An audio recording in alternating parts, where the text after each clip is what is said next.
Hello guys, welcome to this channel. तो जैसे कि आज अपन क्लास 10th के बायोलॉजी का फर्स्ट चैप्टर जो कि है लाइफ प्रोसेस स्टार्ट करने वाले हैं। तो पहले मैं आपको एक इंट्रोडक्शन दे देती हूँ कि लाइफ प्रोसेस में अपन को क्या क्या पढ़ना है और कैसे पढ़ना है। तो देखो, लाइफ प्रोसेस जो है चैप्टर बहुत ईजी है पर थोड़ा सा लेंदी है, मीन्स बहुत से टॉपिक्स है जो आपको कवर अप करना है। इसलिए जो लाइफ प्रोसेस है आपको पहले समझना पड़ेगा कि लाइफ प्रोसेस होता क्या है। देखो, जो हमारे एनसीईआरटी बुक में स्टार्टिंग यहीं से ही हुआ है कि कोई इंडिविजुअल लाइव है कि नॉट अलाइव है। ये कैसे पता चलेगा कि अगर किसी एक इंडिविजुअल में लाइफ प्रोसेस हो रहा है इट मीन्स वो अलाइव है। ठीक है, तो ऐसे ही अपन लाइफ प्रोसेस को पढ़ने वाले हैं बहुत इजी तरीके से। ठीक है, तो लाइफ प्रोसेस क्या होता है? The various basic functions performed by living organism to maintain their life on this earth are called life process. तो जो भी इंडिविजुअल कोई भी फंक्शंस एक्टिविटी परफॉर्म करता है इस अर्थ में रहने के लिए, सर्वाइव करने के लिए, उसको अपन बोलते हैं लाइफ प्रोसेस। क्या बट सारे ही एक्टिविटी, सारे ही फंक्शन लाइफ प्रोसेस का पार्ट है? तो नहीं, कुछ ऐसे इंपॉर्टेंट प्रोसेस होते हैं जो कि लाइफ प्रोसेस का पार्ट है।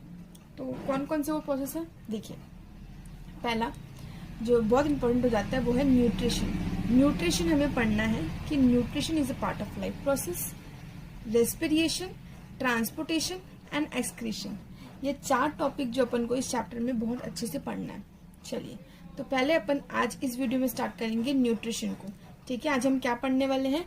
न्यूट्रिशन। तो ठीक है गाइस, देखिए लाइफ प्रोसेस क्या होता है, हम फिर से एक बार डेफिनेशन देख लेते हैं जो हमारे नोट्स में लिखा है।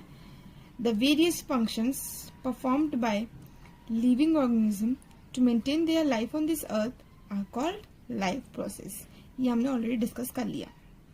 फिर the basic life process common to all living organism are as follows। कौन कौन से हैं वो? Nutrition, respiration, transportation and excretion. Now हम पढ़ते हैं अब सेल। सेल क्या होता है? देखिए, क्लास 9th में आपने ऑलरेडी पढ़ा होगा सेल, जिसको हम बोलते हैं the basic fundamental unit of life. ठीक है, तो सेल भी 2 टाइप का होता है, यूनिसेलुलर और मल्टी सेलुलर। यूनिसेलुलर सेल हम किसको बोलते हैं? जो कि सिंगल सेल से बना होता है, एग्जाम्पल अमीबा। फिर मल्टी सेलुलर सेल कौन से होते हैं? ऑर्गेनिज्म कौन से होते हैं? जो कि मल्टीपल सेल से बने होते हैं, for example human and plants. Now come to the topic nutrition, जो कि आज का हमारा मेन टॉपिक है nutrition. The process by which living organism obtain and utilise food is called nutrition. Nutrition में 2 टर्म बहुत इंपॉर्टेंट हो जाता है, ऑब्टेन करना और यूटिलाइज करना। जो भी हम फूड खाते हैं उसको खाना मीन्स ऑब्टेन करना, और उस फूड को हमारी बॉडी में प्रॉपर तरीके से यूटिलाइजेशन करना, इसी को ही हम बोलते हैं न्यूट्रिशन करना। ठीक है, after knowing what is nutrition, अब हम जानते हैं न्यूट्रिशन के इंपॉर्टेंस क्या होते हैं या उसके रिक्वायरमेंट्स क्या होते हैं या नीड ऑफ न्यूट्रिशन क्या होता है, कि हमारी बॉडी में न्यूट्रिशन की क्यों जरूरत है। क्यों जरूरत है? ताकि हमें एनर्जी मिल सके। ठीक है, हमारा ग्रोथ एंड डेवलपमेंट हो सके, हमारे जो डैमेज टिश्यूज हैं उसका रिपेयर हो सके। तो ये 3 मेजर रिक्वायरमेंट्स होते हैं या नीड हो सकते हैं न्यूट्रिशन की हमारी बॉडी में। ठीक है, तो ये 3 आप अच्छे से याद कर लीजिएगा। 3 point: energy, growth and development and repair of damage tissues. Now comes two types of nutrition. देखिए, न्यूट्रिशन को बेसिकली हमने 2 कैटेगराइज किया है, एक होता है ऑटोट्रॉपिक न्यूट्रिशन, एक होता है हेटेरोट्रॉपिक न्यूट्रिशन। ठीक है, तो ऑटोट्रॉपिक और हेटेरोट्रॉपिक को बहुत इजी टर्म्स में समझे तो जो इंडिविजुअल या जो ऑर्गेनिज्म अपना फूड खुद से बनाते हैं, ठीक है, इसी को हम ऑटोट्रॉपिक न्यूट्रिशन कहते हैं। और हेटेरोट्रॉपिक का मतलब होता है कि जो ऑर्गेनिज्म अपने फूड के लिए दूसरों पे डिपेंड होते हैं, उसी को हम बोलते हैं हेटेरोट्रॉपिक। ठीक है, तो कैसे? देखिए, autotrophic nutrition prepare their own food, और हेटेरोट्रॉपिक न्यूट्रिशन कौन से होते हैं? Organism are depend on other organism for their food. ठीक है, ये 2 क्लासिफिकेशन अपन कर दिए। ऑटोट्रॉपिक एग्जांपल्स क्या होंगे? प्लांट अपना खाना खुद से बनाते हैं। और हेटेरोट्रॉपिक के एग्जांपल्स क्या होंगे? एनिमल्स हो गए, हम एज अ ह्यूमन बीइंग हो गए। तो ये सारे एक एग्जांपल्स हो सकते हैं। ठीक है, अब अपन क्या करेंगे, 2 टॉपिक हमने पढ़ लिए, न्यूट्रिशन 2 टाइप के होते हैं। अब हम लोग ऑटोट्रॉपिक न्यूट्रिशन के कुछ टाइप्स पढ़ेंगे and then we will go with heterotrophic nutrition के कुछ टाइप्स। ठीक है, let's start with autotrophic nutrition. ठीक है, अब अपन पढ़ते हैं ऑटोट्रॉपिक न्यूट्रिशन की टाइप्स। तो ऑटोट्रॉपिक न्यूट्रिशन का पहला टाइप जो होगा हमारा फोटोसिंथेसिस। फोटोसिंथेसिस और ऑटोट्रॉपिक न्यूट्रिशन, ये क्या होता है आप सबको पता है। फोटोसिंथेसिस क्या होता है, प्लांट्स जिस प्रोसेस के थ्रू अपना खाना बनाते हैं इसी को हम फोटोसिंथेसिस कहते हैं, ठीक है। In plant the autotrophic nutrition is done through a process called photosynthesis, ठीक है। तो फोटोसिंथेसिस क्या होता है, देखिए प्लांट को ना फोटोसिंथेसिस करने के लिए कुछ रिक्वायरमेंट्स होते हैं। तो क्या क्या रिक्वायरमेंट्स होते हैं, प्लांट को चाहिए होता है कार्बन डाइऑक्साइड, वो कहाँ से लेता है, वो एयर से। वाटर कहाँ से लेता है, सॉइल से। लाइट कहाँ से लेता है, सनलाइट से। एंड क्लोरोफिल कहाँ से लेता है, क्लोरोप्लास्ट, जो कि सेल ऑर्गन्स होते हैं, ठीक है। तो ये 4 चीजें प्लांट के पास होते हैं जिससे वो फोटोसिंथेसिस करता है, जो कि ये बहुत इंपॉर्टेंट टॉपिक है। इसके मैं इक्वेशन से आपको बताने जा रही हूँ जो कि बहुत इंपॉर्टेंट है, इसको आप अच्छे से करेंगे, ठीक है। देखिए मैं बहुत ही इजी वे में आपको समझाने की कोशिश करूँ ताकि बहुत ही इजी में आपको समझ आ सके, ठीक है। देखिए प्लांट के पास होता है CO2 जिसको हम बोलते हैं कार्बन डाइऑक्साइड, और होता है वाटर, ठीक है।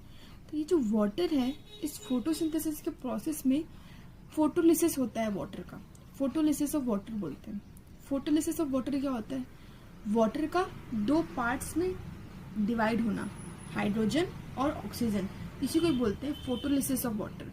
और ये जो ऑक्सीजन जो डिवाइड होकर जो ऑक्सीजन रहता है ना, ये एटमॉस्फेयर में रिलीज हो जाता है जिसको अपन इनहेल करते हैं। और ये जो हाइड्रोजन है ये क्या करता है, कार्बन डाइऑक्साइड से रिएक्ट करता है। मैंने लिख भी दिया यहाँ पे, ये जो हाइड्रोजन है CO2 से रिएक्ट करता है और ये लोग क्या बनाते हैं, C6H12O6, जो कि क्या होता है, ग्लूकोज, यही होता है फूड, ठीक है। और जो ऑक्सीजन रिलीज हुआ उसको हमने शो कर दिया, O2 रिलीज हुआ है, प्लस कुछ वाटर वेपर भी रिलीज होता है साथ में। तो ये पूरा इक्वेशन हो जाता है फोटोसिंथेसिस का। दिखाया मैंने आपको अच्छे से ड्रॉ करके समझाया कि कैसे सन का लाइट पहले पड़ता है, ठीक है। तो फोटोलिसिस ऑफ वाटर होता है, फोटोलिसिस ऑफ वाटर होने के बाद जो हाइड्रोजन रहता है वो CO2 से रिएक्ट करता है और फिर ग्लूकोज का फॉर्म होता है, कुछ O2 गैस रिलीज होती है एंड कुछ वाटर रिलीज होता है। This is a very simple explanation of what is photosynthesis. Now comes to जो ये ग्लूकोज बना, तो प्लांट अपना ग्लूकोज कैसे स्टोर करता है, तो plant store glucose in the form of starch. जो प्लांट्स होते हैं अपना ग्लूकोज को स्टार्च के फॉर्म में स्टोर करते हैं। और वही ह्यूमन कैसे करते हैं, तो human store glucose in the form of glycogen. तो ये कुछ फैक्ट्स हो गए या इंपॉर्टेंट टर्म्स हो गए जो आपके MCQ या फिलिप्स में पूछा जाता है। तो this is all about your photosynthesis. Now ये 3 पॉइंट्स बहुत इंपॉर्टेंट होते हैं फोटोसिंथेसिस के लिए जो आपके NCERT बुक में भी दी गई है। क्या है, पहला होता है absorption of light energy by chlorophyll, ये सनलाइट एनर्जी जो अब्जॉर्ब हो जाता है क्लोरोफिल द्वारा वो है ये। देन यही कन्वर्जन होता है लाइट एनर्जी का to chemical energy and splitting of water molecules into hydrogen and oxygen, जो मैंने आपको पहले ही समझा दिया। और रिडक्शन होता है किसका, कार्बन डाइऑक्साइड का टू कार्बोहाइड्रेट्स। हमने रिडक्शन ऑक्सीडेशन केमिस्ट्री में पढ़ेंगे कि रिडक्शन किसको बोलते हैं, ऑक्सीडेशन किसको बोलते हैं। तो वही यहाँ पे कार्बन डाइऑक्साइड का रिडक्शन हो रहा है और वो कार्बोहाइड्रेट्स बन रहे हैं, मतलब ग्लूकोज बन रहा है बेसिकली, ये होता है, ठीक है। नेक्स्ट, अच्छा यहाँ तक हमने क्या समझा, फोटोसिंथेसिस क्या होता है करके। आई होप बहुत ही इजी नोट से मैंने लिखा भी है ताकि आपको हर चीज इजीली समझ आ सके। ना ऑटोट्रॉपिक न्यूट्रिशन एक और टाइप हम करने वाले हैं जिसको हम बोलते हैं कीमोसिंथेसिस। कीमोसिंथेटिक क्या होता है, कीमोसिंथेटिक ऑटोट्रॉपिक न्यूट्रिशन, ये क्या होता है, जब केमिकल की मदद से खाना बनता है या फूड बनता है, इसी को हम बोलते हैं कीमोसिंथेटिक, ठीक है। इसका एग्जाम्पल आप ले सकते हैं पर्पल सर्फल बैक्टीरिया, जो इसका एग्जाम्पल होता है, ठीक है। आप देख सकते हैं इसको भी। और यहाँ पे मैंने क्या लिखा है, organism make the nutrition with the help of chemical. इतना ही पढ़ना है आपको कीमोसिंथेटिक में। अब हम पढ़ते हैं स्टोमेटल पोर क्या होता है। देखिए लीव्स में ना कुछ छोटे छोटे छोटे टाइनी पोर्स होते हैं, जिससे क्या होता है, लीव से ही एक्सचेंज ऑफ गैस होता है और ट्रांसपिरेशन होता है, ठीक है। टर्म्स क्या होते हैं मैं अभी डील करती हूँ आगे। बट स्टोमेटा क्या होता है, stomata are the tiny pore like structure present in the surface of leaves, ठीक है। क्या फंक्शंस होते हैं इसके स्टोमेटा के, तो पहला ट्रांसपिरेशन, ये क्या होता है, the process of transpiration means removal of excess water in the form of water vapour. जो भी प्लांट में एक्सेस पानी होता है, एक्सेस वाटर होता है, वो इसके थ्रू, स्टोमेटा के थ्रू ही क्या होता है, बाहर निकलता है, ठीक है, in the form of water vapour, ठीक है। नाउ दूसरा फंक्शन क्या होता है स्टोमेटा का, exchange of gas during photosynthesis and respiration. जो भी एक्सचेंज होता है गैस का, CO2 का, तो ये कहाँ से होता है, किसी स्टोमेटल पोर से होता है। तो ये बहुत इंपॉर्टेंट है आप लोगों के लिए, ये फंक्शन ऑफ स्टोमेटा क्या होता है करके, ये दो इंपॉर्टेंट फंक्शन है, ट्रांसपीरेशन और एक्सचेंज ऑफ गैसेस। ये मैंने आपको एक डायग्राम से समझाने की कोशिश की है कि स्टोमेटा क्या होता है, कैसे डेवलप होता है। और स्टोमेटा में आपको दो चीज अच्छे से पढ़ना है कि एक होता है स्टोमेटल ओपन, एक होता है स्टोमेटल क्लोज। दो इसमें पढ़ना है आपको, स्टोमेटल ओपन और क्लोज। ओपन क्लोज स्टोमेटा कैसे होता है, तो ये सब होता है आपकी गार्ड सेल की वजह से, ठीक है। ये मैंने आपको एक ओपन स्टोमेटल दिखाया है स्टोमेटा, ये मैंने आपको एक क्लोज स्टोमेटल दिखाने की कोशिश की है, ठीक है। यही होता है आपका स्टोमेटल पोर, है ना। तो स्टोमेटा ओपन क्यों होता है, तो stomata opens on swelling of guard cell. जब गार्ड सेल्स के अंदर ज्यादा वाटर होता है तो क्या होता है, अपना स्टोमेटा ओपन हो जाता है। और स्टोमेटा क्लोज कब होता है, on shrinking of guard cell. जब गार्ड सेल क्या होता है, श्रिंक हो जाता है, मतलब H2O क्या होता है, मूव आउट हो जाता है जब गार्ड सेल से, तो स्टोमेटा क्या हो जाता है, क्लोज हो जाता है। ये हमने पढ़ा कि फोटोसिंथेसिस प्रोसेस कैसे होता है एक नॉर्मल प्लांट में। बट अगर फोटोसिंथेसिस कैसे होता है हम डेजर्ट प्लांट में ये देखें, तो देखिए स्टोमेटा जो होता है ना, बेसिकली डेजर्ट प्लांट में कैसे वर्क करता है फोटोसिंथेसिस। तो नाइट के टाइम पे इनका स्टोमेटा ओपन होता है, CO2 रिलीज होता है, और डे टाइम में स्टोमेटा क्या होता है, इनका क्लोज रहता है, ठीक है। इतना ही पढ़ना है आपको किसमें, ऑटोट्रॉपिक न्यूट्रिशन में।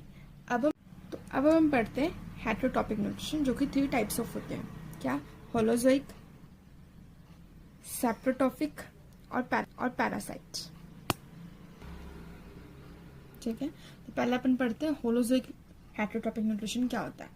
The organism feed by ingesting solid organic matter which is digested and absorb into their body, ठीक है। इसके एग्जांपल्स क्या, कौन कौन होते हैं, हम ह्यूमंस होते हैं, एनिमल्स होते हैं। तो इसको कुछ क्लासिफिकेशन किया गया होलोजोइक का, हर्निवोरस, कार्निवोरस, ओमनिवोरस में, ठीक है। इसे पता है क्या होता है। और होलोजोइक आप समझो कि हम फूड पहले खाते हैं, देन उसका डाइजेशन होता है, हमारी बॉडी में अब्सॉर्ब होता है। बेसिकली यही मतलब होता है होलोजोइक हेटेरोट्रॉपिक न्यूट्रिशन का। अब अपन पढ़ते हैं सैप्रोट्रॉपिक न्यूट्रिशन। ये क्या होता है कि feed on dead and decaying matters. जब हम डेड और डिकेइंग मैटर को फीड करते हैं, हम उसको मतलब खाते हैं, इसमें कौन कौन आते हैं, बैक्टीरिया और फंगी। ये लोग क्या करते हैं, डिकेइंग मैटर्स को कंज्यूम करते हैं। फिर which digest the food externally before the nutrients are absorb. तो ये लोग क्या करते हैं, फूड को पहले ही डाइजेस्ट करते हैं। पहले ही कैसे, कुछ ये लोग रिलीज करते हैं अपने बॉडी से, ताकि वो पहले न्यूट्रिशन, पहले जो फूड क्या होता है टूट जाता है, जो भी चीजें होती हैं, उसके बाद वो लोग उसको क्या करते हैं, इनटेक करते हैं। इसलिए इसके एग्जांपल्स क्या क्या हो जाएंगे, ईस्ट हो गया, ब्रेड मोल्ड हो गया, या मशरूम्स हो गए, एक्सेट्रा। सब इसके क्या होते हैं, एग्जाम्पल्स होते हैं। फिर हम पढ़ते हैं पैरासाइट न्यूट्रिशन क्या होता है। पैरासाइट न्यूट्रिशन का मतलब होता है कि obtain nutrition from living organism. The parasite obtain nutrition by living on और in the body of the host. Basically इसके एग्जाम्पल आप बहुत सारे होते हैं, बट पैरासाइटिक न्यूट्रिशन को आप समझो ध्यान से कि लिविंग ऑर्गेनिज्म पे ही रह के ये लोग अपना न्यूट्रिशन लेते हैं। एग्जाम्पल के लिए आप ले सकते हो लीच, टैपवॉर्म्स, ठीक है। ये सब इसे एग्जाम्पल हो जाते हैं। और इसमें एक नोट लिखी गई इंपॉर्टेंट है कि cuscuta is the parasite plant because it lacks chlorophyll, ठीक है। तो ये चीज थी इंपॉर्टेंट चीजें न्यूट्रिशन के बारे में। तो आज हमारा जो न्यूट्रिशन का टॉपिक होता है वो होता है कंप्लीट। नेक्स्ट वीडियो में हम लोग ह्यूमन डाइजेस्टिव सिस्टम पढ़ने वाले हैं बहुत ही इजी वे में। और आज जैसे मैंने आपको नोट्स प्रोवाइड किया है, वैसी डाइजेस्टिव सिस्टम का भी हम प्रॉपर नोट्स आपको देने वाले हैं। Thank you and don't forget to subscribe the channel for upcoming amazing videos. Thank you.